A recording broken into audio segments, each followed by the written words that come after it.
à tous, bienvenue dans un nouvel épisode de l'échange avec Candy. Je suis trop contente. C'est le deuxième épisode que j'enregistre en direct, en face-to-face avec une invitée. Et aujourd'hui, c'est avec Kangoo. J'ai trop hâte que vous la rencontriez parce que c'est une femme super et la discussion d'aujourd'hui va être fort intéressante. J'espère. Comment ça, t'espères? Il faut être sûr et convaincu. On a trop de trucs à dire en fait, à discuter. Bon, alors du coup, avant d'attaquer le sujet du jour, que vous connaissez tous, je vais peut-être laisser Kangoo se présenter. Ok, donc moi je m'appelle Kangoo, j'ai 24 ans, je vis en région parisienne et je suis étudiante. Il faut soutenir les études, c'est bien. Il faut soutenir la lutte, les études, c'est important. C'est dur. On soutient. Bon, alors du coup, le sujet du jour, c'est les critères de beauté et la femme noire, plus particulièrement la femme noire africaine. Et du coup, avant d'entrer dans le vif du sujet, j'ai une petite question pour toi, Ken. Oui. Attends, je fais ça. C'est, qu'est-ce que la beauté pour toi? T'es comme ça. Ah, on est comme ça. Je t'aime pas. Mais c'est une question dure ça. C'est pas une question dure, c'est juste qu'est-ce que la beauté pour toi? Il n'y a pas une réponse, en vrai, chacun a sa réponse. Déjà c'est très subjectif. Mais moi la beauté, je t'avoue que c'est tellement subjectif que je ne saurais pas te décrire. Je réfléchis mais je sais pas de... C'est quelque chose de subjectif. C'est ce que je peux dire. Ça dépend de chacun. Ça dépend de chacun. Et la beauté de quoi? De tout Non, la beauté d'un être humain. On parle pas non plus de la beauté des bâtiments et tout. La beauté d'un être humain. Bah, quelqu'un qui correspond à tes goûts personnels. Ok. Voilà. Top. Ok, bon, alors là, du coup, on va rentrer dans le vif du sujet qui est vraiment la beauté et peut-être déjà ton histoire par rapport à la beauté. Donc, du coup, je voudrais un petit peu connaître ton rapport à la beauté durant ton enfance et ton adolescence. Bah, c'était très simple. Moi, étant enfant, je me maquillais pas, je me prenais pas la tête, je me défrisais juste les cheveux quand j'étais plus jeune, primaire, collège. Et après, tu m'as dit... Ouais, durant ton enfance et ton adolescence. Ouais, je me prenais pas la tête, braids, défrisage. Après, beauté, ça englobe le style, non? Oui, tout fait partie de la beauté. Après, j'étais très girly, tu vois. J'étais une petite fille, voilà. Mais sinon, très simple. Genre vraiment coiffée tout le temps. Quand j'étais pas coiffée, défrisage obligatoire, malheureusement. Et voilà, hein. Après, les vêtements et tout, ça va. J'ai essayé de faire en sorte que mes parents m'achètent régulièrement des vêtements, des chaussures à la mode. Voilà, tout simplement. Donc ça, c'était durant ton enfance. Ouais. Donc durant ton enfance, t'étais assez à l'aise avec qui tu étais en fait, en termes d'apparence physique. Non, les cheveux à part les cheveux. Je les défrisais tout le temps. J'assumais pas la nature de mes cheveux, c'est-à-dire les cheveux crépus. Donc comme je te disais, soit j'étais coiffée, donc ça allait. Et quand j'étais pas coiffée, je fonçais, quand j'enlevais mes braises, je fonçais acheter une boîte de défrisage pour me défriser les cheveux. Après aussi, je trouve qu'il faut rappeler le contexte, c'est que je trouve qu'aujourd'hui, on voit plus en plus de femmes avec leurs cheveux naturels, mais à l'époque où nous on était plus jeunes, si tu avais tes cheveux, en tout cas moi je parle plutôt de mon expérience à moi, même si c'est l'épisode spécial Kangoo, mais des fois je vais rajouter mon petit grain de sel parce que je suis une femme noire aussi, j'ai quand même vécu ces sujets et tout par rapport aux critères de beauté. Et je pense que tu vois, quand on était petite, si tu avais tes cheveux naturels, on te posait la question, quand est-ce que tu vas te faire coiffer? Ah, mais t'es pas coiffée. Il y avait cette idée qu'en fait, si t'avais tes cheveux naturels, c'était un entre-deux. Tu pouvais pas juste dire aujourd'hui, je laisse mes cheveux naturels. C'est ça. Mais non. En fait, tu quand devais te justifier. Voilà, il y avait une justification. Tu devais dire, non, je vais me faire tresser j'ai pris rendez-vous avec la coiffeuse. Comment j'ai sorti ça? On dirait qu'il devait y avoir une justification de pourquoi t'étais pas coiffée. Voilà, pourquoi t'avais pas tes braids, pourquoi t'avais pas ton truc. Ouais, je suis d'accord. Non, c'est vrai, je suis d'accord. Bref, donc du coup, donc ça c'était du coup pendant ton enfance. C'est et ça. Du coup pendant ton adolescence, tout ce qui est année collège, lycée, comment tu as vécu du coup ce rapport à la beauté? C'était encore dans la même lignée, sauf que à partir du lycée, le maquillage est entré en jeu. J'ai commencé à maquiller en première, mais c'est vrai que j'étais très Parce que tu sais, ça commence à être à la mode, les tutos sur YouTube, tout ça. Je sais plus c'était quelle année, mais ça commençait grave oui, à ça être... devait être vers 2014. Ouais, à être à la mode et tout. 2014. Donc j'ai voulu commencer moi aussi. Ouais, rejoindre. Sauf que j'étais très limitée dans les teintes. Ouais. Dans les teintes de fond de teint, de poudre, d'anti-cerne et tout. Donc je faisais que les moyens du bord. Je prenais du maquillage qui traînait chez moi et tout. Et ça rendait très... Enfin, ça rendait pas bien parce que c'était pas ma teinte. Et à l'époque, on n'avait pas le choix qu'on a actuellement en boutique ou même sur internet et tout. Mais au moins, je commençais déjà à m'intéresser au maquillage et je voyais que ça va, j'arrivais à me débrouiller et tout, même si j'avais pas des produits au top. Ouais. Mais je continuais. T'as une très bonne main, hein. C'est pour ça que je l'ai sélectionnée parce que je trouve qu'elle se maquille très bien. C'est pour ça que je me suis dit, je pense que je vais choisir Kangoo parce que je sais que ce sujet de la beauté t'intéresse. Ah, ça m'intéresse beaucoup. C'est pour ça. YouTube d'ailleurs, les américaines. Ouais. Voilà. D'ailleurs, en parlant des américaines, est-ce que du coup, pendant ton enfance et ton adolescence, est-ce que tu regardais beaucoup de séries avec des célébrités afro-américaines? Est-ce que tu t'identifiais à elles par rapport aux critères de beauté? Est-ce que tu disais, j'ai envie d'être belle comme telle célébrité afro-américaine? Ah non. Il n'y en avait pas tant que ça. Arrête. Il y avait juste, moi, après je te dis moi ce que je regardais à l'époque. T'avais Ma famille d'abord. Oui. Après, je trouve peut-être que là ça me dirait, mais déjà en France t'avais pas trop de séries françaises avec des personnages voilà, faut dire ce qui est. Ouais. Après américaine après il y avait souvent des femmes noires bien représentées dans les séries américaines et puis même après quand je regardais les MTV et tout, des fois dans les émissions, je me souviens. Ah oui, peut-être il y avait les chaînes et tout. J'avais pas, donc je peux pas. Après, c'est vrai qu'il y avait des petites séries, il y avait Phénomène Raven, des trucs comme ça et tout. Mais j'étais pas là en mode je vais m'identifier. Parce que en plus, elles sont trop belles. En plus, quand tu regardes, maintenant je suis en train d'y penser, les personnages qui étaient mis en avant dans ces séries et tout, elles étaient claires. Ouais, c'est vrai. Enfin, j'ai pas trop d'exemples, mais quand tu regardes, elles étaient claires. Donc moi, étant foncée, j'allais pas avoir le réflexe de m'identifier à elles. Enfin, ça avait rien à voir. Donc pour ma part, j'avais pas de quoi t'identifier. De quoi m'identifier avec des gens connus ou quoi qui étaient mis en avant. Ok, voilà. Intéressant. Bon, donc tout ça c'était durant ton enfance et ton adolescence. Ouais. Maintenant, aujourd'hui, tu es devenue une jeune femme adulte et accomplie. Quel est ton rapport à la beauté aujourd'hui? Il a totalement changé. Déjà pour les cheveux.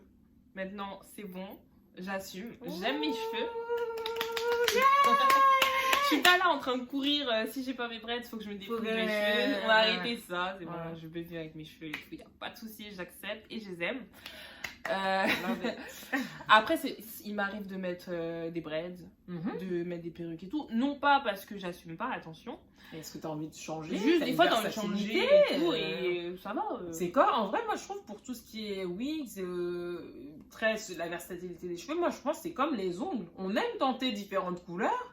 Pourquoi est-ce qu'on n'aimerait pas tenter différentes coupes? C'est ça. Si on a le choix, pourquoi se priver? C'est comme pour les vêtements, des fois, t'as envie de jouer avec ta créativité. De changer. Mais t'as toujours des gens qui sont là en mode t'assumes pas tes cheveux, c'est pour ça que tu caches tes cheveux sous une perruque ou tu mets des braids. Mais c'est pas du tout le cas. Enfin, en tout cas pour notre part. Non, en tout cas, juste qu'on a envie de changement. Voilà, on a envie de changer. Voilà, c'est tout. Si je peux être blonde lundi, brune mardi, avoir pourquoi des braids mercredi, un afro-court jeudi, pourquoi s'en priver? C'est ça, en fait. Donc, que ce soit clair, c'est pas parce qu'on n'assume pas nos cheveux, hein, c'est juste qu'on veut du changement. Voilà. Et là, on est bien naturel. Hein. Ouais, et franchement, aujourd'hui, on a fait un petit effort. Donc, pour ceux qui nous regardent, franchement, on est venu cheveux naturels. Moi, j'ai pas mis de fond de teint. Pourtant, je suis une grosse amatrice de fond de teint. J'ai pas fait mes sourcils, j'ai pas fait mon teint. Voilà. Donc, même mes cheveux sont pas plaqués. On a essayé de venir. Voilà, on a fait un petit effort de naturel. Voilà. Donc, les cheveux, ça a changé. Ouais. Vêtements, ça a jamais été un problème pour moi, mais ça va. Oui, non. Voilà. Et pour ce qui est maquillage, là, franchement, j'ai un stock comme pas possible chez moi. Ouais. Après, je me suis calmée parce que je sais que j'ai grave du maquillage chez moi et tout.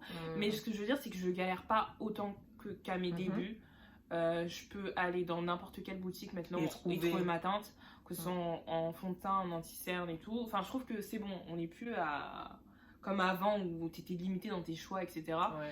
Là, franchement, c'est carré.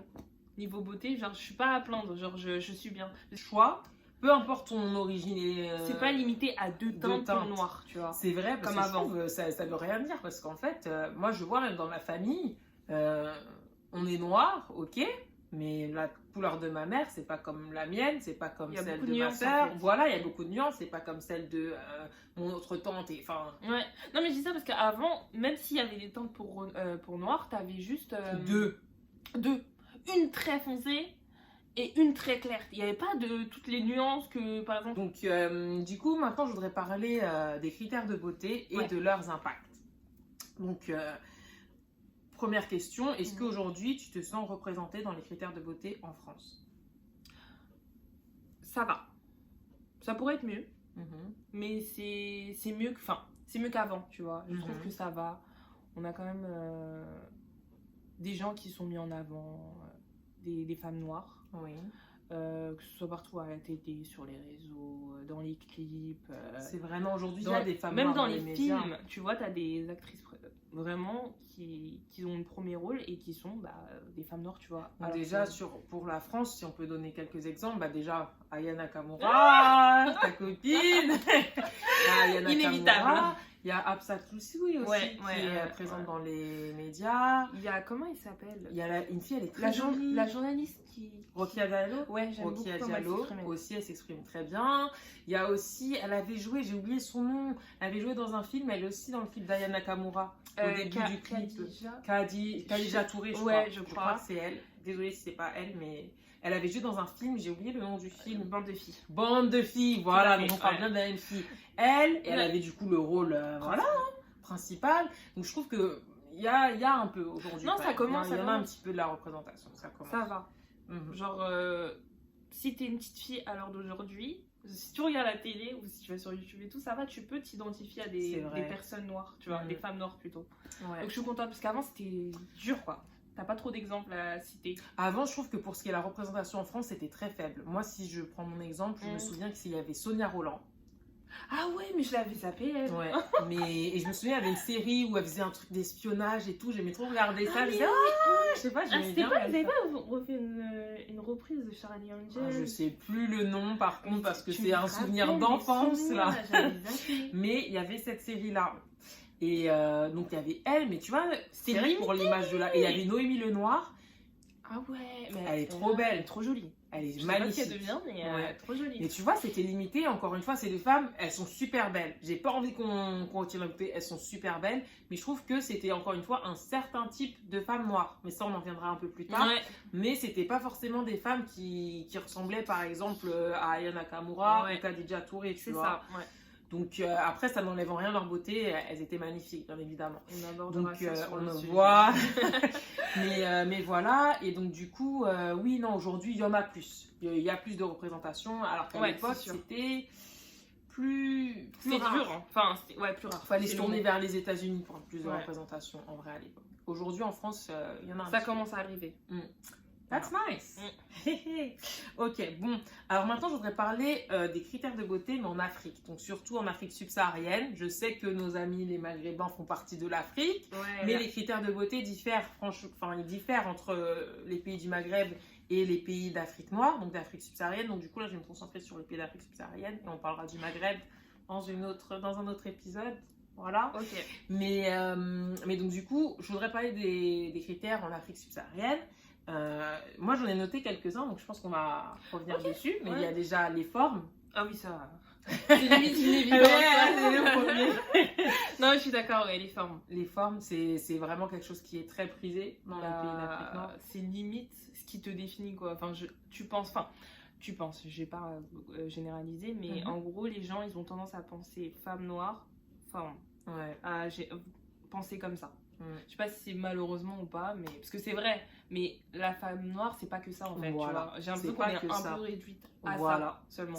Les formes c'est magnifique, c'est beau, c'est super, mais une femme noire c'est plus que ses formes. Ses formes font partie d'elle, mais c'est qu'une partie en fait. Il y a différentes facettes. Et il y a toutes les femmes noires n'ont pas forcément des formes, tu vois. Oui aussi. Alors je voudrais bien parler de cet aspect-là. Désolée, c'est ton épisode, mais en fait je me sens trop concernée. Non mais il y a pas de souci. Vas-y, moi ça m'intéresse. Ouais, comme ça fait un échange. En fait, tu vois, je trouve que pour la femme noire, les formes, c'est super. Et souvent, on a cette réputation d'avoir des formes. Mais il y a aussi des femmes qui n'ont pas forcément des formes. Par exemple, moi, je sais qu'à un moment, je t'assure, après, moi, souvent, c'est des phases. Ça m'a duré peut-être quelques mois. Après, ça m'a plus retravaillé, honnêtement. Je vais pas venir m'inventer des vies dans le podcast. Mais en fait, moi, j'ai des formes, mais pas trop. Tu vois, tu connais, etc. Je vais pas me mettre debout pour la caméra. Mais voilà, j'ai des formes, mais pas non plus, voilà, poussées, voilà, comme le cliché, comment s'habiller. Exact, voilà, exactement. Et donc du coup, je me souviens un moment, ça c'était plutôt quand j'étais yeah, love it. Ok, donc du coup, moi je disais que, voilà, en fait, plus jeune, à un moment, je me posais un peu des questions par rapport en fait au corps, parce que moi j'ai des formes, mais pas non plus trop. Enfin, j'ai pas non plus énormément de formes comme comme on l'attend souvent, on va dire, de la femme noire. Et donc, du coup, je disais, je corresponds pas trop et tout ça. Mais bon, après, moi, ça m'a duré 2 mois, un truc comme ça. À un moment, je posais des questions. C'était passager.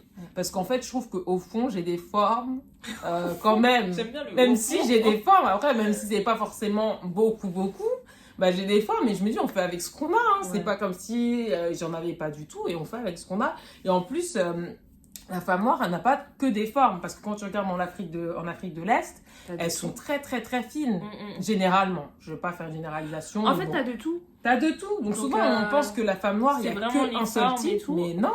Alors qu'il y a vraiment tout. T'as des mains, t'as des gens qui ont des formes, t'as des gens basiques. Oui, qui sont pas fines, mais qui n'ont pas non plus des formes comme on peut le voir. Vraiment, il y a de tout. Donc, du coup, c'est pour ça que c'était passager pour moi. Je dis, je correspond pas trop, mais je me dis, we got it. Et plus important, la femme noire, ce n'est pas qu'un physique. Voilà. Ça, j'aime beaucoup une femme, ce petit au même titre que les autres. Oui, il y a des trucs, on aime la nourriture, on aime la musique. En vrai, ça dépend de chacun, tu vois. On aime les livres, c'est pas on une aime catégorie plein de à choses. part Voilà. Comment dire, il faut pas juste penser femme noire, corps, tu vois. Oui, non, exactement. Bien, de toute façon, on va en revenir. On va y revenir. Mais oui, donc voilà. Donc, il y a les formes. Il y a un autre critère de beauté qui est très présent en Afrique subsaharienne. C'est plutôt par rapport aux lèvres. D'avoir les lèvres pulpeuses. On est trop chiante. Non, mais après, c'est vrai que en général, après, il peut avoir des femmes qui n'ont pas forcément des lèvres pulpeuses. Ouais, c'est vrai. Mais c'est vrai que c'est vrai que ça fait partie du truc, mais... C'est un critère, c'est considéré comme attrayant, c'est considéré comme beau. Si tu as des formes et que tu as les lèvres pulpeuses, tu es considéré comme belle. C'est ça. Voilà. Donc, voilà. Ensuite, moi... Donc, il y a les formes, les lèvres. Ouais. Les traits fins aussi. Moi, je sais que étant d'origine malienne, je sais que ce qui est valorisé au Mali, après, c'est dans mon entourage et tout, après, il peut y avoir autre chose, c'est les traits fins. C'est-à-dire un nez bien fin, tout ça, les traits du visage bien dessinés, bien fins et tout. Je sais que c'est beaucoup mis enfin, c'est beaucoup valorisé. Intéressant. Voilà. Parce toi, que... je sais pas toi. Toi, je sais pas toi. C'est pas français. Non, après, sûrement pas... Enfin... Oui et non, parce qu'en fait, d'un côté, moi je trouve qu'en fait, cette affaire de très fin, c'est un peu lié à quelque chose qu'on m'apprendra plus tard. Ouais.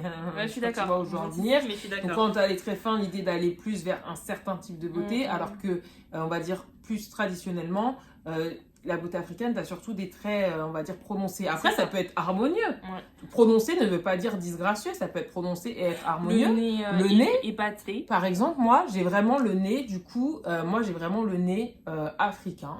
Voilà, moi j'ai pas le nez typé européen très fin et personnellement je me trouve belle et je le vis bien, je veux dire, donc il y a différents types de traits. Après c'est intéressant ce que tu soulignes, que les traits fins peuvent être plus valorisés, mais je trouve que c'est pas forcément le type de trait qui est le plus présent. En fait je pense qu'au fond, en Afrique, ce qui va être apprécié c'est l'harmonie générale du visage.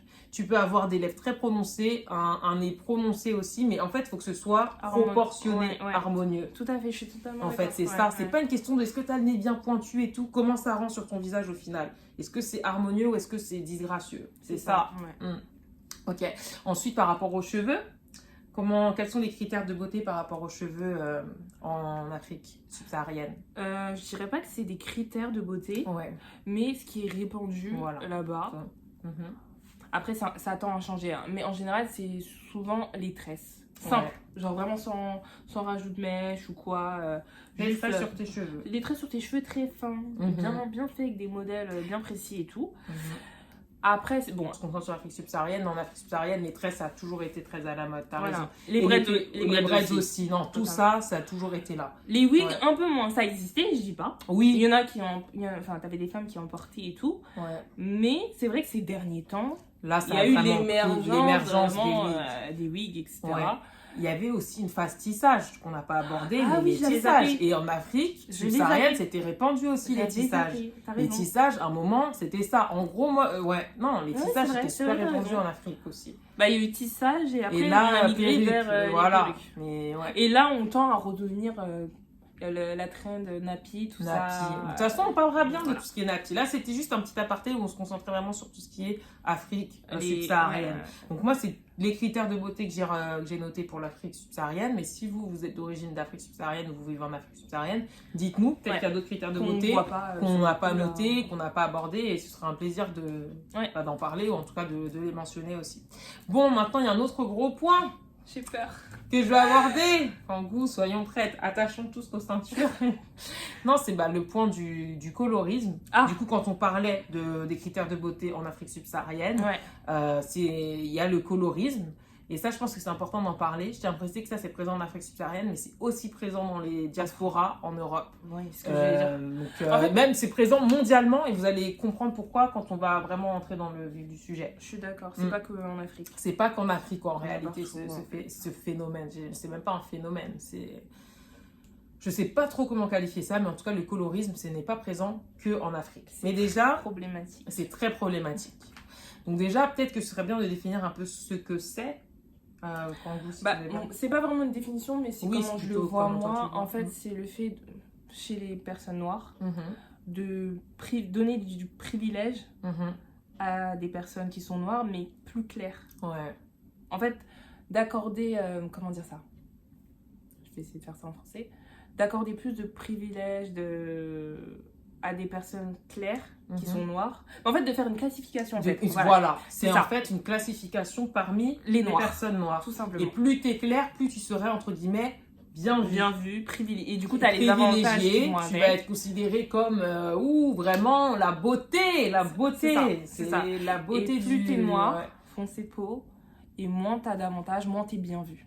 Voilà. Donc c'est une idéologie. Il y a une classification, une hiérarchie qui est faite en fonction de ta couleur de peau. Voilà, de ta nuance de noir en fait. Voilà, exactement. Mais je tiens à préciser que ça c'est une idéologie, en aucun cas c'est factuel. Ce n'est pas parce que tu es plus claire que tu es plus belle que toutes les autres, c'est pas parce que tu es plus foncée que tu es moins belle. C'est juste une idéologie qu'on a tenté de mettre en tête, dans la tête des personnes, mais ce n'est pas un fait avéré. C'est ça. Tu peux être claire et ne pas forcément...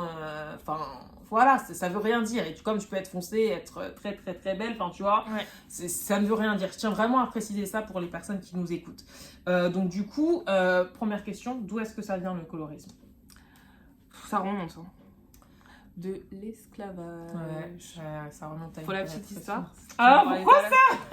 Je te laisse la raconter. Mais ça remonte. Franchement, ça date pas de la veille, quoi. Ouais, non, ça ne date pas de la veille. Donc en fait, durant la triste et douloureuse période de l'esclavage, il y avait ce système de colorisme parce qu'en fait, en fonction de ta couleur de peau, on allait te donner des tâches différentes.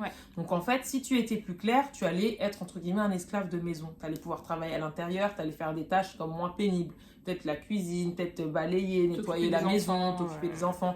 Ça reste quand même des tâches pénibles et ça reste de l'esclavage. Ces personnes-là ont souffert aussi. Je ne retire pas leur souffrance, mais c'était des tâches considérées comme moins pénibles que les personnes qui étaient plus foncées. Du coup, quand tu étais plus foncé, là, tu devais travailler au champ, sous le soleil, recevoir des violences physiques pendant que tu travaillais. Enfin, tu avais un pire traitement, en fait. Plus tu étais clair, plus tu avais un meilleur traitement. Et donc, cette idéologie, elle est venue de là, en fait. C'est ça. Du coup, il y a des personnes qui se disent, attention, si je veux avoir le meilleur traitement, il faut que j'aille vers ce côté-là du spectre, en fait. En fait, le problème, c'est que ça donne l'idée aux gens de se rapprocher de la couleur blanche, en fait. Et c'est pour ça que c'est problématique, en fait. Parce que tu te dis, il faut que je sois claire pour pouvoir ressembler plus te rapprocher de l'homme blanc, enfin de la femme blanche, tu vois. Et c'est en ça que c'est problématique. En fait, c'est en ça que c'est problématique. Ouais. En gros, les personnes foncées de peau, c'est mal vu. Enfin, je sais pas pourquoi les gens ils associent le fait d'être noir à quelque chose de mauvais en fait. Ça, moi, je pense que ça remonte à, encore une fois, l'esclavage. Je trouve que l'esclavage, on n'en parle pas assez. On parle beaucoup des violences physiques, ça on les connaît et c'est horrible, mais on parle pas assez de l'impact psychologique. Ouais. Et pour moi, je trouve qu'il y a l'esclavage, 400 ans d'esclavage, et ça, on parle que de l'esclavage par les Européens, sachant qu'il y avait aussi l'esclavage donc de l'ère arabo-musulmane, donc à ne pas oublier, parce que c'était aussi une période très horrible. Donc quand il y a beaucoup de siècles d'esclavage, l'être humain, il prend les messages. On parle du pouvoir des affirmations positives. Si tous les matins tu dis je suis le meilleur, au bout de 3 semaines tu y crois. Si pendant 4 siècles, plus toute l'esclavage ça perdure aujourd'hui. Exactement. Plus aujourd'hui, tous les jours tu reçois le message des autres, le message des médias, etc. Ta couleur, c'est pas beau, c'est pas beau, c'est pas beau. Qu'est-ce qui va se passer? Tu emmagasines et il y a du coup ce message qui est internalisé. C'est ça. Et donc du coup, il y en a qui, c'est malheureux, il faut le dire, il y a beaucoup de noirs, et nous les premières, être fiers de sa couleur, etc. Mais il y a des noirs, du coup, qui ont emmagasiné tous ces messages négatifs, et du coup, qui sont complexés de leur couleur, et qui veulent aller vers le spectrum, vers la partie le plus claire du spectrum. Mais juste avant, parce que je sais qu'on va parler de ce que tu sais, mais aussi, je veux préciser que ça, ce n'est pas propre qu'à la communauté noire. C'est très présent dans la communauté noire par rapport à l'histoire de notre peuple, mais on le voit aussi en Asie, on le voit aussi en Amérique latine. Il faut parler aussi au Brésil, il y a beaucoup de personnes noires. Et par contre, ce ne sont pas les les Brésiliens noirs qui sont les plus représentés. Pareil chez les Maghrébins. En fait, plus tu vas être foncé, c'est vrai, les Maghrébins foncés, ils sont moins bien considérés dans le sud du truc. Et d'ailleurs, il y avait une Miss Algérie, je sais plus si c'était l'année dernière ou il y a 2 ans, mais c'était une femme noire. Elle était très foncée. Et elle avait reçu des messages très négatifs. De racisme. Il y en avait qui ont dit félicitations, tu es très belle, bien évidemment, mais il y avait aussi ces messages de racisme-là. Et en fait, c'est ça, plus tu te rapproches du clair, plus tu es bien perçu, plus tu te rapproches du foncé, plus tu te seras moins. C'est très très répandu parce qu'il y a cette idée de si tu te rapproches de la blancheur, tu seras mieux perçu, et tout ça, je trouve, en tout cas c'est ce que nous on pense, on n'a pas la science infuse, mais on pense que c'est vraiment lié à l'histoire, à la colonisation, que ce soit pour l'Afrique, mais aussi pour d'autres pays. Par exemple, l'Amérique latine, c'était colonisé par les Portugais. Oui, mais ça, on revient toujours c'est la même histoire, colons, en fait. Aux colons. Et je pense que, voilà. Malheureusement. Je ne sais pas, la Malaisie, pour ce qui était des pays d'Asie, si c'était par rapport à la colonisation, mais il doit y avoir de ça. Et je pense que... Faudrait que je vérifie, ils ont été colonisés par qui? Je crois qu'ils étaient colonisés par les Anglais, Malaisie, parce qu'ils parlent beaucoup anglais. Faudrait que je vérifie. Franchement, je veux pas me J'ai pas envie de dire de bêtises. J'avoue que c'est pas beau. J'ai pas envie de dire de bêtises. Donc, je veux juste dire que c'est un phénomène, c'est un problème, une problématique qui est mondiale dans les pays non occidentaux et actuels. Voilà, donc c'est important de noter ça. C'est ça, on vit, on est là, on dit, on vit ce qu'on dit en fait. Non, mais parce que c'est problématique. C'est un gros problème. C'est un gros problème. Malheureusement, j'ai l'impression que tout le monde n'a pas forcément conscience, tu vois. Oui. Donc on est là, on vit le truc et tout. Mais ouais, c'est ça. Non, c'est un gros problème. C'est quelque chose qui est vraiment un gros problème. Et donc du coup, ça nous amène au point suivant qu'on veut l'aborder. Que font ces personnes-là qui veulent se retrouver de l'autre côté du spectrum? Je te laisse. Du choco. Bon, pour ceux qui ne savent pas. Parce que là, on dit... En vrai, du choco, c'est plutôt un terme qui est utilisé par les par les Africains, etc. Donc peut-être que les personnes... Parce que le podcast est écouté par tout le monde. Oui. En gros, tout simplement, c'est le fait de se mettre un produit chimique pour s'éclaircir la peau. Voilà. Tout simplement. Je sais pas si ça apporte un autre nom. Crème éclaircissante. Voilà. Crème éclaircissante, tout simplement. Et le but de ces crèmes, comme tu t'as tout dit, c'est de s'éclaircir la peau. Mais il faut savoir que ces crèmes-là comportent des gros dangers. Ah oui, des très gros dangers. En plus, le résultat, il est même pas beau. Faut dire ce qui est. En fait, déjà, tu peux avoir des cancers de peau et tout, je crois. Et ça peut même, puisque c'est un truc que tu mets sur ta peau, ça peut atteindre d'autres organes de ton corps, en fait. et ça peut te faire des taches brunes, tu peux plus trop t'exposer au soleil, enfin plein de trucs comme ça. Ça t'abîme la peau, bien sûr, non mais ça t'abîme la peau. Mais en gros les grandes lignes, après je sais pas si t'as plus Oui, ce qui paraît, il y a des substances toxiques dedans, il y a du mercure, je crois, j'avais vu un truc comme quoi il y a du mercure. Ouais, c'est tout même sauf ça, en fait c'est tout sauf ça, c'est vraiment très dangereux, c'est dangereux, et... ça te décape la peau, ça peut donner des maladies comme tu as bien dit, et après voilà, en plus, là tu as une certaine couleur. Les mains, en fait, souvent, ce que j'ai remarqué chez les personnes qui mettent beaucoup de crème éclaircissante, elles vont avoir le visage et les mains plus claires, mais le reste du corps, ça va être genre rose, ça jaune, se voit en fait. Et en fait, t'auras ça se dit comment, les jointures? Vous voyez les petits trucs sur les mains là, les points comme ça. Ils vont rester noirs parce que je sais pas, ça prend pas. Mais parce que ça oui.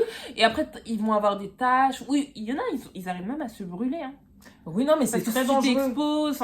En fait, tu détruis ta peau, tout simplement. C'est très dangereux. Tu décolores, tu dépigmentes. Voilà, ouais, c'est dépigmenter la peau, en fait. C'est très triste, c'est qu'en fait, ça, on a dit, ça vient de la société, etc. Mais des fois, ça vient même du cercle familial. Ouais, malheureusement. Dans certains cas, ça peut venir du cercle familial. Amical. L'entourage, enfin, je sais pas, les commentaires, voilà. Les commentaires aussi, ouais, ouais, tout à fait. J'avais pas pensé à ça. Et donc, du coup, moi, avant de faire l'épisode, j'avais quand même lu des petits articles, des articles par-ci par-là, et je mettrai d'ailleurs des liens pour les personnes qui sont intéressées par ce sujet-là. Et donc, du coup, voilà, il y en avait qui disaient que c'était des membres de leur famille qui leur disaient, ouais, reste pas trop au soleil, t'es déjà noir, ne deviens pas encore plus noir, en fait.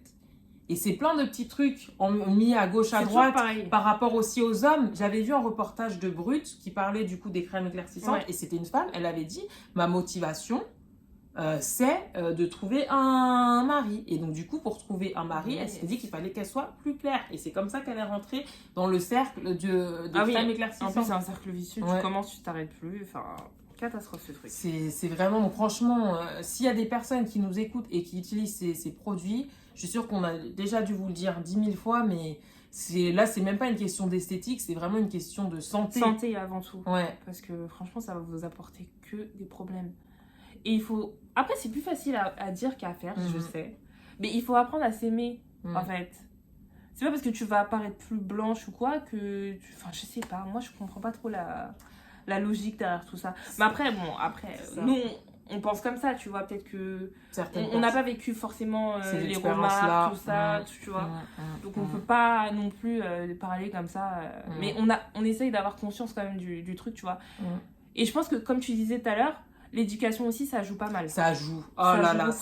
Ça joue tellement. Ça joue énormément parce que je me dis que quand t'as ta famille qui te dit ça, ça doit être tellement dur à vivre. Parce que pour revenir un peu, toi, à ton expérience personnelle, tu vois, dans ta famille, on t'a appris à aimer ta couleur. Oui, c'est même pas qu'on m'a appris ou quoi, mais personnellement, j'ai jamais eu de remarques de ce genre. Donc, du coup, tu grandis à l'aise avec ça. J'ai grandi à l'aise avec ça. En grandissant même, j'ai pas eu trop de remarques. Mais je trouve que ça montre à quel point ce colorisme il est ancré pour que certains le font sans même s'en rendre compte et qu'ils se disent c'est normal. C'est pour ça je trouve que c'est bien ce qu'on a fait d'expliquer les bases de ce principe parce qu'on voit qu'en fait c'est basé sur la douleur de nos ancêtres. En fait il faut dire les choses telles qu'elles sont. Ce système c'est basé sur la douleur de nos ancêtres. Donc je suis désolée, nos ancêtres ils se sont battus pour qu'on soit libre, pour qu'on ne vive plus dans de telles conditions qu'on n'ait plus à vivre ça. Et franchement, je remercie nos ancêtres, je suis vraiment reconnaissante. Donc, c'est pas pour qu'on soit encore dans une mentalité d'esclave, de je dois être la plus claire pour avoir le meilleur traitement, en fait. On s'est battu pour sortir de ça. C'est bon. En fait, tu vois ce que je veux dire ? Franchement, c'est vraiment triste. Moi, mon père, il m'a toujours dit, parce que j'ai eu beaucoup de chance à ce niveau-là, c'est que mon père, il est très intéressé par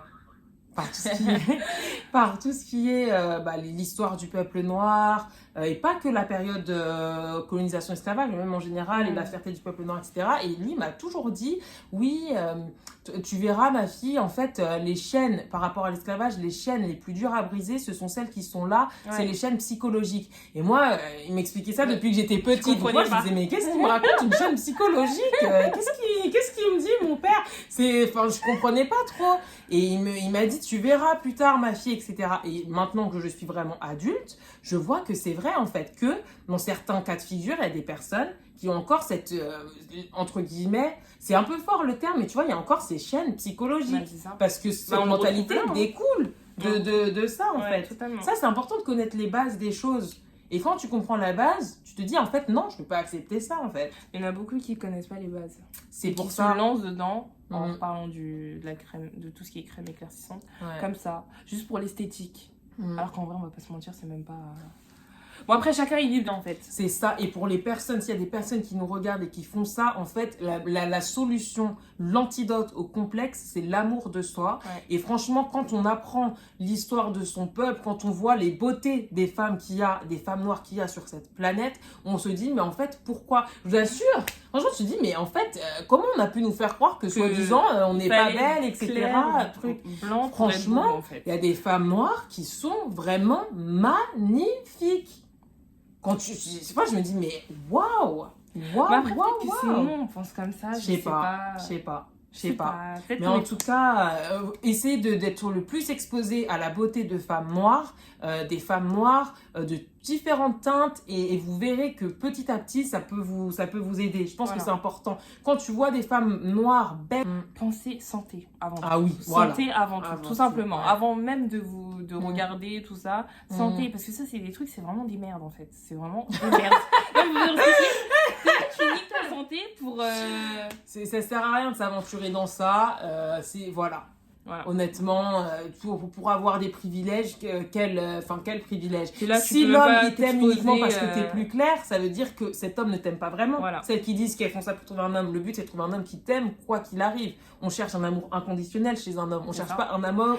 Si t'aimes vraiment, il te dira pas. Si il ou elle t'aime vraiment, il te dira pas de changer ta couleur de peau. C'est ça. C'est apprendre ou à laisser. En fait. Voilà. D'actualité. Il est d'actualité. C'est l'hypersexualisation de la femme noire en fait.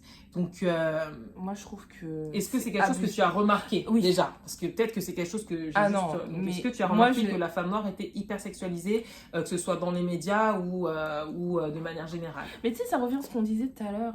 J'ai l'impression. Enfin, la femme noire, c'est pas qu'un corps en fait. C'est pas un objet. C'est plus que ça. Mais pour répondre à ta question, pardon, je suis d'accord avec toi. Je me faisais la réflexion d'ailleurs. J'ai l'impression que ça passe que par l'hypersexualisation. Déjà, dans ce qu'on peut voir sur les réseaux et tout. Et même les artistes. Enfin, je sais pas. J'ai l'impression qu'il y a que ça. Enfin, on en parlait tout à l'heure. Par exemple, des artistes. Normani, comment elle s'appelle? Chloé Bailey. Ce week-end, je crois qu'il y avait les VMA et tout. Ouais. Moi, j'attendais grave leurs prestations et tout. Je me suis dit, enfin, du sang neuf et tout, trop bien, des belles voix et tout. Mais en fait, la prestation, elle s'est résumée qu'à du body, en fait. Enfin, genre, que au corps, en fait. J'ai l'impression qu'on... C'était même pas des chanteuses, mais c'était en mode des... Enfin, on voyait que leur corps. T'oubliais même qu'elles étaient là pour performer une chanson, tu vois. Et je trouve ça dommage parce que j'ai l'impression que c'est que ça. Même quand tu vois, par exemple, des femmes... noires en avant dans des magazines et tout qui font les surtout le corps, c'est surtout le corps avec de l'huile et tout un peu en mode sauvage. Oui, voilà. Alors ça aussi je voulais aborder ça. Donc juste par rapport aux célébrités, elles sont libres de faire ce qu'elles veulent. Enfin, en tout cas on pense chaque femme est libre d'utiliser son corps comme elles veulent. D'ailleurs il y en a qui jouent justement de ce cliché. On en parle également. Les Mégane, Thee Stallion, parce qu'elles savent que ça plaît, Cardi B, tout ça. Elles savent que c'est ce qui rapporte, c'est un business et tout. Mais enfin, elles en ont conscience. Elles jouent dessus. Après, chacun fait ce qu'il veut. Elles sont là pour faire pour faire leur business. Ok. Et je pense qu'elles s'approprient ça. Elles se disent, bah, il y a le cliché de la femme. Vous voulez une femme noire hypersexualisée? Bah, je vais vous en donner. Bah, tenez. Vous êtes servis. Je pense qu'il y a peut-être aussi ça. On va pas se mentir.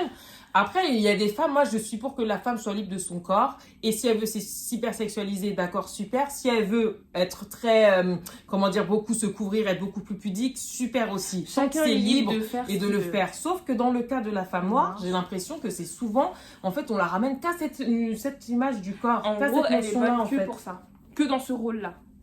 C'est malheureux à dire, mais c'est ce que je constate et je pense que tu es d'accord avec moi. J'ai l'impression que la femme noire, c'est que ça. C'est ce que nous montre, parce qu'en réalité, nous ne sommes pas que ça. Excuse-moi, je me suis exprimée. C'est ce que les médias essaient de nous faire, de véhiculer, et c'est ce que nous aussi, quand tu es sur les réseaux et tout, tu vois beaucoup. Après, c'est vrai qu'il n'y a pas que ça. Il n'y a pas du tout que ça. Les femmes noires sont compétentes pour plein d'autres choses, au même titre que les femmes blanches, les femmes asiatiques. Enfin, c'est juste que, en fait, ce qui est véhiculé, c'est que la femme noire, même d'en parler, ça m'énerve. Ouais, en fait, je pense que... Tu vois, vraiment, tu vois que ça. Mais après, moi, je pense qu'encore une fois, il faut revenir aux bases de la chose. Pour ce qui est de l'hypersexualisation, j'ai l'impression qu'en fait, le corps de la femme noire, il a été objectifié depuis toujours. Quand on regarde, il y avait, j'ai oublié son nom, Vénus, la Vénus de... J'ai peur de me tromper, il faudrait que je retrouve le nom. Mais en gros, c'était une femme qui avait des formes.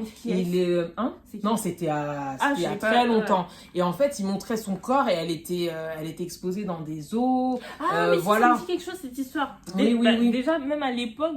Exactement. En fait, je trouve que depuis des siècles et des siècles, on montrait le corps de la femme noire. Voilà, juste pour dire, regardez, c'est un objet, regardez les formes incroyables qu'elle a. Waouh! Mais c'est pas un waouh en mode waouh trop belle, c'est un waouh comme si c'était un animal ou un objet en fait. Ouais. Et ça, c'était déjà le cas. Il y a des siècles avec tous ces on mettait les personnes noires dans des eaux et à Vincennes à Paris on était exposés dans les jardins exactement et on dit c'était il y a longtemps mais c'était il y a moins de 100 ans. On parle du 20e siècle, on est au 21e siècle et on est qu'au début du 21e siècle. Donc c'était il n'y a pas si longtemps que ça. Du coup, là clairement on continue dans cette je dis on parce qu'en vrai c'est un on général. Oui, c'est un on général, mais en gros, t'as personne qui essaye d'arrêter le truc et les gens les gens, par exemple, dans l'industrie de la musique, les gens comme ça, ils profitent de ça, tu vois. Ils s'opposent pas à tout ça et j'ai l'impression qu'ils contribuent même à alimenter le truc. À alimenter ça. C'est malheureux, mais c'est ce qu'on a constaté. Ouais, c'est ce qu'on a constaté et je trouve qu'en fait, ça, donc du coup, on voit ça déjà dans les médias. Voilà, d'une part, mais après ça a des répercussions dans la vraie vie, je trouve. Et je trouve que par exemple, quand on parle des critères de beauté, forcément, il y a tout ce qui est par rapport à l'attirance sexuelle, les relations amoureuses, c'est très lié, tu vois. Et je trouve que la femme noire, elle subit parfois, elle subit des clichés et cette objectification de la femme noire. Et du coup, il y a des hommes qui disent ouh, je vais me mettre avec une femme noire parce qu'elle est comme ça, elle est comme si, elle a des lèvres pulpeuses, elle a des fesses, elle a des seins. Et c'est pas dans une. C'est pas forcément. Des fois, c'est pas sain, entre guillemets. Ça devient du fétichisme. Voilà. Je pense qu'un homme, il peut. Enfin, voilà, c'est normal, l'homme, il va être attiré par une poitrine, par des fesses, etc. Mais si t'es attiré par une femme uniquement par ça, en fait, et je trouve que ça rentre dans la... Tu vois ce que je veux dire? Il y a de l'attirance, et voilà, ça dépend si c'est sain ou malsain. Et des fois, ça devient un peu malsain dans le sens où... Il y a des hommes qui se disent, je vais me mettre avec une femme noire, parce que je sais qu'elle a tout ça, enfin, toutes les caractéristiques qu'on a citées, tu vois. Et là, c'est là où ça devient malsain. Après, il y a des gens... ils aiment les femmes qui ont des formes, c'est un goût, c'est une préférence. Ils sont plus attirés par les femmes noires, mais pas parce que elle a des lèvres pulpeuses ou truc. Mais il y en a d'autres, vraiment, leurs critères, c'est que ça. Et d'ailleurs, il y a des idées reçues. Par exemple, il y a cette idée que, par exemple, si tu es une femme noire, tu vas être, entre guillemets, sauvage au lit. Tu vas être, sauvage, etc. Et ça, je suis désolée, mais tu vas être sauvage au lit parce que tu es une femme noire. Là, on rentre dans... Là, c'est quand bientôt même dans 2022, faut arrêter tu tout vois. ça. Faut arrêter. Donc, c'est abusé. Donc, je pense que non, la femme noire, elle a un corps magnifique. Voilà, il n'y a pas de souci. Mais pas que, en fait. Mais pas que. Il y a d'autres choses. Elle peut être fière de son corps. Elle sait utiliser son cerveau. Elle peut avoir aussi un très joli visage, une belle chevelure, je sais pas, une belle allure, une belle prestance. Il n'y a pas que le corps. C'est ça. Donc, c'est important de souligner ça. Je suis d'accord. Et le problème, c'est que de nos jours, on voit la femme noire comme un objet, en fait. J'ai l'impression que cette idée, elle change pas malgré les années qui passent. C'est toujours... Tu sais, on voit une femme noire, mais pour son corps, tu vois. Ouais. Et après, c'est pour ça que ça aussi, ça peut créer des complexes, parce que quand tu fais pas partie des critères qui sont définis, les formes et tout ce que tu disais tout à l'heure, quand t'es pas dedans ou tu te sens pas représenté, ça peut vite te complexer. Tu dis, je suis une femme noire, mais moi, j'ai pas ça, j'ai pas ci, j'ai pas ça. Mais encore une fois, toutes les femmes noires ne sont pas formées de la même manière, tu vois. Il y a une diversité comme pas possible. Mais franchement, comme j'ai dit, moi, c'est comme ça que je suis sortie. Enfin, de toute façon, ça a duré genre 2 mois. C'était vraiment une petite phase parce que je me suis dit que, en fait, ça veut tout et rien dire. Parce que, comme on a dit, il y a des femmes noires qui peuvent être très fines. Et ça fait pas de toi, tu n'es pas moins noir juste parce que tu n'as pas des formes. C'est ça. Et puis après aussi, il faut faire il y a la phrase anglaise, like, check what your mama gave you, t'as eu ça, c'est tout. Franchement, moi, c'est comme ça, franchement, c'est pour ça, ça a duré pas longtemps cette âge, je me suis dit, mais c'est pas non plus, voilà, mais ça va parce des formes. Pas non plus comme le truc, mais j'ai ce que ma mère m'a donné. Et puis c'est tout, en fait. Voilà. Non, mais je suis d'accord avec toi. Mais après, aussi, ça dépend de la confiance que tu as en toi. Ouais, c'est un travail, tu vois. Bon, ça, c'est un autre sujet. Oui, encore un autre sujet, ouais. Mais toi, ça va, t'as pas fait une fixette dessus, tu vois. T'as pas déprimé pour ça, tu vois. Bah, on est amis. Est-ce que tu m'as entendu me plaindre de ça? Non, parce qu'on est amis depuis des années avec Kangoo. Je me plains de certaines choses dans la vie, mais je me plains pas de ça. Pas de Donc, ça. tu vois, ça veut dire que... Non, mais je peux comprendre s'il y a d'autres femmes ou d'autres filles qui parlent, mais on veut pas faire des meufs qui ont la science infuse et tout. Non, on a nos complexes, etc. On a nos baisses de morale, etc. On n'est pas... on n'a pas la science infuse et le but c'est juste d'avoir une discussion pour parler de ce sujet-là et c'est une discussion ouverte. Si vous aussi vous avez des choses à rajouter, n'hésitez pas à le dire en commentaire, envoyer des DM ou voilà, participer à la discussion. C'est une discussion ouverte. On n'est pas, comme tu as dit, on n'a pas la science infuse. Oui, voilà. Donc non, loin de là. Personne n'est parfait. Personne n'est parfait. Quand j'avais des frisottis, mais avec le temps, je pense que c'est... Parce qu'aussi ces derniers temps, on a eu la tendance nappy qui a émergé beaucoup. J'ai vu qu'il y avait pas mal de femmes noires qui étaient mises en avant avec leur afro, leurs cheveux crépus, etc. L'entourage aussi. Moi, j'ai eu beaucoup de mes amis qui se sont remis au naturel. Et du coup, t'es un peu influencé par tout le monde, tu vois. Ça m'a donné l'envie d'apprendre à aimer mes cheveux, à savoir les entretenir, quels produits utiliser. Je me suis vachement intéressée à mes cheveux. Et là, je peux dire aujourd'hui que maintenant, c'est bon. J'aime mes cheveux. D'accord. Donc, toi, tu aimes tes cheveux. Et en fait, moi, je voulais parler donc au travail. Tu n'as jamais eu... Parce qu'il y a ce stéréotype que les cheveux crépus ne sont pas professionnels. Je suis d'accord avec toi. C'est vrai que ça existe. Mais moi, personnellement, tant mieux, je ne l'ai pas vécu. Mais c'est vrai que aussi, moi, dans l'année, je suis plus souvent en braids dans un autre perruque qu'au naturel.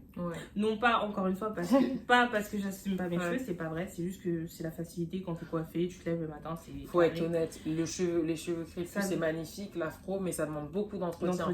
Et celles qui portent l'afro au quotidien, franchement, waouh, bravo, parce que vous avez de la patience. Et manipuler tout le temps tes cheveux aussi, ça peut les casser et tout, tandis que quand t'es coiffé, t'es coiffé, quoi. Ça les protège, coiffure protectrice. Du mal. Ok, alors la femme qui a des formes, comme on a dit, généralement les formes, ça fait partie des critères de beauté en Afrique subsaharienne et généralement c'est la femme noire qui a des formes. Bien évidemment pas toutes, mais bon, vous avez compris l'idée, je pense maintenant. Et donc ça, ensuite ça va être les coiffures, tout ce qui... donc attendez, pardon, les lèvres. Les lèvres pulpeuses, ça... Aujourd'hui, c'est courant. Il y a de plus en plus de personnes qui se font des injections, qui font des choses pour avoir des lèvres plus pulpeuses. Là, on sait d'où est-ce que ça vient cette affaire de lèvres pulpeuses. Quel groupe a naturellement ces lèvres-là. Et pareil, encore une fois, pour les coiffures. C'est à la mode d'avoir les tresses, de faire les tresses, les dreads. Ça jugeait, tu mets des faux cheveux, t'as fait un tissage. Même les wigs, c'est tout le monde met des wigs. Maintenant, tout le monde met des wigs. Que tu sois noire, blanche, tout ce que tu veux, latina, je sais pas quel groupe on a oublié, maghrébine. Il y a des femmes maghrébines, exactement. Les wigs, c'est tout le monde met des wigs aujourd'hui. Et en fait, j'ai l'impression que les critères de beauté, c'est prendre des choses qui sont propres à la femme noire, tout sauf la couleur. Par rapport à la couleur noire. Ça, on évite, s'il vous plaît. Mais en fait, c'est ça, c'est clairement ça. Et c'est de l'hypocrisie, mais poussée à son max, en fait. C'est ça. Et c'est pas que construit. La mentalité, le raisonnement, on voit que tout ça, ça tient sur rien, ces trucs-là, en fait. Ça ne veut pas dire que la femme noire est non désirable, pas belle, etc. Ne correspond pas aux normes, tout ça. En fait, là, si on peut parler crûment, la femme noire, c'est les critères de beauté actuels, en fait. C'est les critères de beauté actuels, mais sans avoir la couleur parce que c'est bien que... Franchement, il y a un souci là, un gros souci. Moi, je me pense, c'est simple. En fait, les critères de beauté, c'est quoi? Ils veulent ressembler à une femme noire sans avoir la discrimination et la perception sociale de la femme noire. C'est tout. De la femme noire, en fait. C'est ça. Tout prendre, sauf les problèmes. Ah, les mots de tête, ça, on vous les laisse. trop facile, trop facile. Moi, j'ai l'impression que c'est surtout ça, Non, mais t'as raison, t'as tout dit, en fait. Tout c'est prendre, ça. sauf les problèmes. Quand on réalise, quand on déconstruit, c'est ce qu'on a fait tout au long de l'épisode, en vrai. Là, on se a rend pris compte tous que... les critères un par un, on a cherché les choses, etc. On voit bien au final qu'on se retourne sur ça. Et même aussi pour la petite histoire, quand pour les cheveux, s'il y en a qui complexent ou qui ne se sentent pas forcément bien par rapport à leurs cheveux, faut savoir qu'aux États-Unis et aussi aux Antilles, les cheveux, donc après c'était pendant la période de l'esclavage, colonisation, tout ça, ok. Mais en fait, il y avait une loi, ils ont créé une loi pour ordonner aux femmes noires de se couvrir la tête. Parce qu'en fait, soi-disant, ils se disaient des trucs, etc. Mais en fait, la raison, c'est quoi? C'est qu'en fait, il y avait des femmes qui étaient jalouses, notamment les femmes blanches, parce qu'elles avaient peur que les femmes noires piquent leur mari. Parce qu'en fait, les femmes noires, et avec leurs cheveux, elles faisaient des trucs qui étaient considérés comme stylés. Ils trouvaient ça beau. Et donc, du coup, les femmes noires, elles se couvraient la tête. C'était la loi Tignon. Et c'est le marais-tête aux Antilles.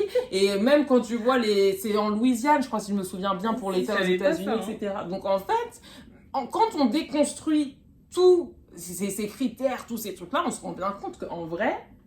Je t'ai dit, il y a des foutaises. Moi, en fait, on donne juste les faits. On vous a donné les éléments, maintenant vous pensez ce que vous voulez, mais nous, on vous a donné de quoi réfléchir. Voilà, et donc bien évidemment, le but de cet épisode, c'est pas de dire qu'il y a une beauté meilleure que l'autre, etc. C'est juste qu'on donne ces faits-là pour que les femmes noires qui se sentiraient peut-être pas à l'aise avec leur africanité, les traits qu'elles ont, leur couleur, leur forme, leur cheveux, etc., pour qu'elles comprennent qu'en fait, non, toute la discrimination, en tout cas tous les avis négatifs que vous voyez de l'extérieur, ils sont vraiment infondés en fait. Totalement. Voilà, c'est plutôt ça l'idée. Ouais. Et donc du coup, en parlant d'aspect positif, je trouve qu'aujourd'hui, on a aussi le mouvement NAPI. Peut-être que tu voudrais dire quelques mots par rapport à ça. Merci. Ah ok, vous juste leur dire merci. Merci, je sais pas c'est qui a fait en sorte que ce soit grave mis en avant, ce genre de trucs et tout. Mais je suis contente parce que moi, personnellement, ça m'a beaucoup aidé dans l'acceptation de mes cheveux. Et je trouve que c'est quelque chose de bien, en fait. Mais voilà. Après, j'avoue, je suis pas très renseignée sur le sujet. Bien sûr, non, c'est juste un mouvement qui NAPI, Natural Happy. Voilà. Donc, mais merci aux personnes qui ont fait en sorte que ça soit bien mis en avant. Parce que même aujourd'hui, on voit, il y a de plus en plus de célébrités qui portent leurs cheveux naturels. Franchement, quand tu vois, par exemple, des Zendaya ou d'autres célébrités afro-américaines qui viennent avec des tresses, avec des tresses, des braids, des marches comme ça sur les tapis rouges. Franchement, tu dis, mais moi, quand j'étais petite, c'était pas courant. Il n'y avait pas ça. Franchement. Il n'y avait pas ça, on va pas se mentir. C'était pas très courant. Ça a bien changé. Qu'il y a d'évolution par rapport à ça. Et c'est top. C'est vraiment, moi personnellement, je trouve ça top. Je sais pas ce que vous en pensez, mais ouais. Une belle avancée. Ouais, et aussi, je voudrais parler de Fenty avant de clore l'épisode, parce qu'on arrive à la fin. Fenty également, parce que ça existait, les teintes noires et tout. Il y avait la marque, il y avait des marques. Mais elle a démocratisé tout ça, en fait. Tu vois. Ouais. Donc merci Rihanna, merci Fenty. Thank you Riri, thank you. Franchement, si elle n'avait pas fait ça, je sais pas où on en serait aujourd'hui. Non, franchement, je trouve qu'il y a eu un avant et après Fenty Beauty dans le monde de la beauté. Faut être honnête, parce que dès qu'elle a fait ça, toutes les autres marques, elles ont commencé à proposer elles aussi, élargir les gammes. Aussi, ce que j'aime avec Fenty, c'est que ce côté diversité, elle a pas dit bon ok, on vous met 3-4 teintes. Elle est venue, on en a mis 50. Mais et c'était la base, l'ADN. Vraiment tout le monde, même pas que nous, les femmes, pas que les femmes noires, tu vois. Ça concerne vraiment tout le monde, asiatique, qui peuvent être très clairs de peau, nous les noirs, avec pas mal de nuances et tout. Elle s'est pas focalisée que sur une communauté ou quoi. Bien sûr, c'est la diversité en général, parce que chaque femme a le droit de trouver un fond de teint à sa teinte et de se sentir belle et représentée. C'est ce que j'aime aussi avec Fenty, dans les spots publicitaires de Fenty Beauty, t'avais tout, des femmes qui portaient le voile, comme Halima Adam, je crois, elle s'appelle, bref, il y a une mannequin qui porte le voile, des filles qui sont très claires, des filles qui sont très foncées, tout le monde a le droit de venir et dire je suis belle et c'est tout, j'ai mon fond de teint et puis c'est tout. Et ça, je trouve que c'est top parce que c'était la base de sa marque. Et ça, j'aime beaucoup ce message. C'est elle qui a impulsé le truc, qui a donné le coup d'envoi. Après, on va pas se mentir, il y avait quand même des marques genre Make Up Forever. Oui, il y en avait. Mais c'était pas... C'était pas dans leur... En fait, je trouve que c'était pas dans l'ADN de leur marque. Voilà. C'était pas le message de base. Le truc de... le message de base. C'est ça. Honnêtement, je trouve que c'est ça. Les autres marques, il y en avait, mais déjà, il n'y avait pas énormément de marques qui proposaient ça, pour être honnête. Le prix aussi, il était élevé. C'était élevé. l'offre et la demande. Ouais, Attendez, déjà qu'il n'y en a pas beaucoup, le peu qu'il y a, on va les faire très cher. C'est C'est du business après tout, et là, la cosmétique. là, maintenant, partout où tu vas. C'est pour ça que tout à l'heure, Candice, elle disait que si t'es une jeune et que tu cherches à te maquiller, de nos jours, franchement, t'as pas de soucis, peu importe ta couleur de peau. Et pour tous les prix, t'en as. Tu peux avoir du haut de gamme comme des prix plus abordables et t'auras ta teinte. T'auras ta teinte, c'est vrai. En termes de qualité, rapport qualité-prix, franchement, tu te retrouves. Franchement, il n'y a pas de soucis à ce niveau-là. Bah, c'est top. Et même de manière générale, aujourd'hui, il y a plus de représentation pour les femmes noires, comme on l'a dit plus tôt. Donc, d'accord. Non, mais c'est top, c'est top. Ouais, je suis contente. Bon, alors pour clore cet épisode, parce que je trouve qu'on a parlé de beaucoup de choses, je voudrais juste te poser une dernière question. Est-ce que tu aurais un conseil pour les femmes noires qui écoutent ou qui regardent ce podcast et qui ont envie d'apprendre à s'aimer, mais qui ne savent pas forcément comment? Comment est-ce que la femme noire peut apprendre à s'aimer malgré le message de la société? Bah, je suis pas la mieux placée.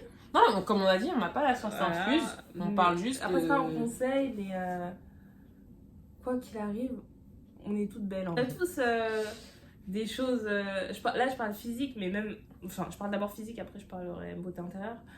Mais on a tous des choses bien, enfin, des points forts, on va dire. Je sais pas comment le dire.